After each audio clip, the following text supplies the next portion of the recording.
Bismillahirrahmanirrahim. Assalamualaikum warahmatullahi wabarakatuh. Halo semua.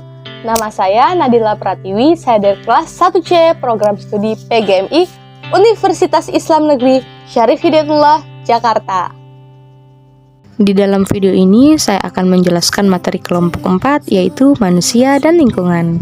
Tujuan saya untuk membuat video ini adalah untuk memenuhi tugas mata kuliah konsep dasar IPS yang diampu oleh dosen Bapak Takidin MPD. Oke, lanjut ke videonya. Dadah.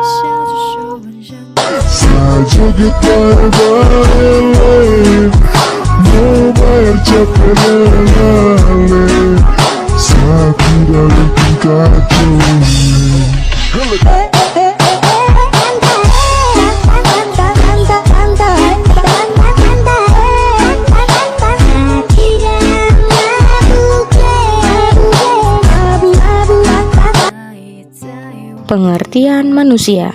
Manusia adalah makhluk hidup ciptaan Tuhan dengan segala fungsi dan potensinya yang tunduk pada aturan hukum alam, mengalami kelahiran, pertumbuhan, perkembangan, mati dan seterusnya, serta terkait berinteraksi dengan alam dan lingkungannya. Kita sering mendengar bahwa manusia adalah makhluk sosial.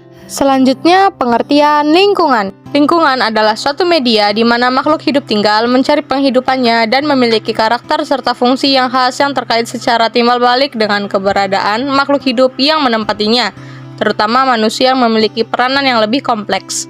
Lingkungan sendiri terbagi menjadi dua. Ada lingkungan alam dan ada lingkungan buatan. Yang pertama ada lingkungan alam, terdiri dari lingkungan darat, yaitu ada padang rumput, ada gunung, ada bukit, ada lembah, hutan, dan stepa. Yang pertama padang rumput ialah lapangan yang dipenuhi oleh rumput dan tanaman tak berkayu. Kemudian ada gunung ialah bagian dari permukaan bumi yang menjulang lebih tinggi dibandingkan dengan daerah sekitarnya. Lanjut ada bukit ialah dataran yang menjulang lebih tinggi seperti gunung, tetapi ketinggiannya tidak lebih dari 500 meter. Kemudian ada lembah ialah dataran landai yang berada di bawah gunung atau biasa disebut sebagai kaki gunung. Dilanjut ada hutan ialah kumpulan pepohonan yang tumbuh pada daerah tertentu yang cukup luas. Kemudian ada stepa ialah lingkungan hidup yang ditumbuhi rumput dan semak belukar pada tanah yang luas. Selain lingkungan darat, lingkungan alam juga terbagi menjadi lingkungan air, yaitu ada danau, ada sungai, ada laut, dan ada rawa. Danau adalah cekungan besar di permukaan bumi yang digenangi oleh air, bisa air tawar ataupun asin, yang seluruh cekungan tersebut dikelilingi oleh daratan. Selanjutnya ada sungai. Sungai adalah sebagai aliran air yang besar dan memanjang yang mengalir secara terus-menerus dari hulu atau sumber menuju hilir atau muara. Selanjutnya laut merupakan sebuah tubuh air asin besar yang dikelilingi secara menyeluruh atau sebagian oleh daratan. Rawa merupakan lahan genangan air secara ilmiah yang terjadi terus-menerus atau musiman akibat drainase yang terhambat, serta mempunyai ciri-ciri khusus secara fisika, kimiawi, dan biologis. Manfaat lingkungan alam terbagi menjadi dua, ada sumber air untuk di sawah atau di kolam dan ada sumber untuk dialirkan ke rumah. Berikut ada contoh dari lingkungan alam.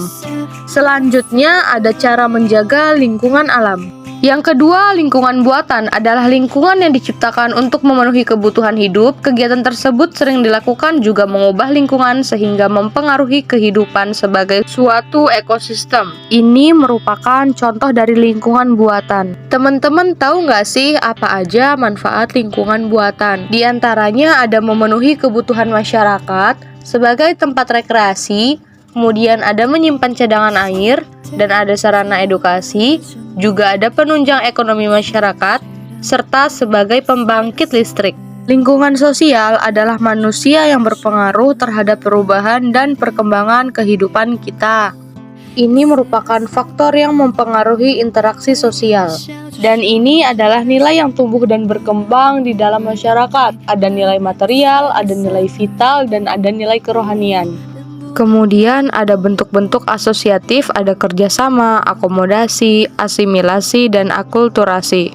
Dan yang terakhir ada contoh interaksi yang merugikan manusia dan lingkungannya.